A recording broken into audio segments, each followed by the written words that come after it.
মা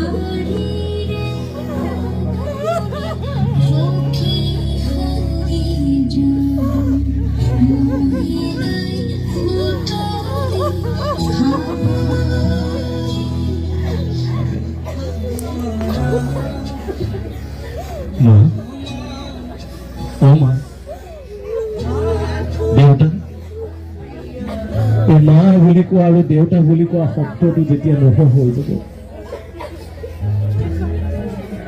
যিদিনাই পৃথিৱীত তোমালোকে শুনিবা ঘৰলৈ উভতি যাওঁতে যেতিয়া মাক আৰু দেউতাক বগা কাপোৰ এখনে যেতিয়া ঢাকি ৰাখিব, যেতিয়া মা মা বুলি দেউতা দেউতা বুলি বিচাৰি থাকিলেও যেতিয়া নিজৰ দেউতাক নিজৰ মাক বিচাৰি নাপাবা, মনে মনে যদি কিবা ভুল কৰি আছো তেতিয়াহ'লে সেই ভুলখিনি আজি মই মোৰ মা আৰু দেউতাৰ সন্মুখত চৰণত চুই যে মই ক'ম যে মোৰ ভুল হ'ল মা বা দেউতা, আজিৰ পৰা তুমি মোৰ কাৰণে কেতিয়াও দুখ নোপোৱা, কষ্ট নোপোৱা। এনেকুৱাকে মনত আজি দৃঢ় সংকল্প কৰা যে আজিৰ পৰা কোনো ধৰণৰ কেতিয়াও বেয়া কাম তুমি নকৰা আৰু কৰিব নোৱাৰা।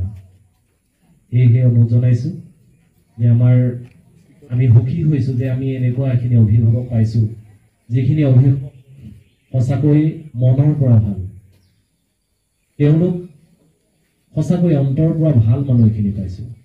আৰু তোমালোক গৌৰৱান্বিত, সৌভাগ্য যে এনেকুৱা মাক বাপেক তোমালোকে পাইছা।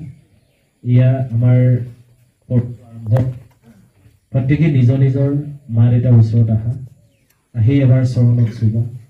দেউতাক যদি মনৰ কথাখিনি ক'বলৈ গৈছে, মাক যদি মনৰ কথাখিনি ক'বলৈ মন গৈছে, চৰণত চুই তুমি কোৱা, কেতিয়াও মই এনেকুৱা কাম নকৰোঁ, কেতিয়াও আপুনি বেয়া পোৱা কাম নকৰোঁ। জীৱনত সদায় মই ভাল লগা কামবোৰ কৰি যাম।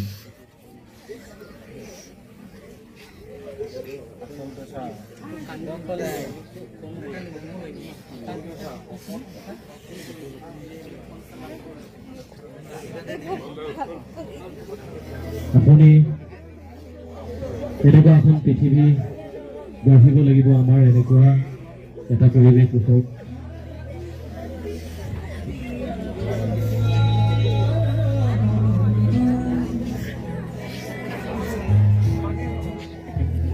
এতিয়া হাতত হাত ধৰি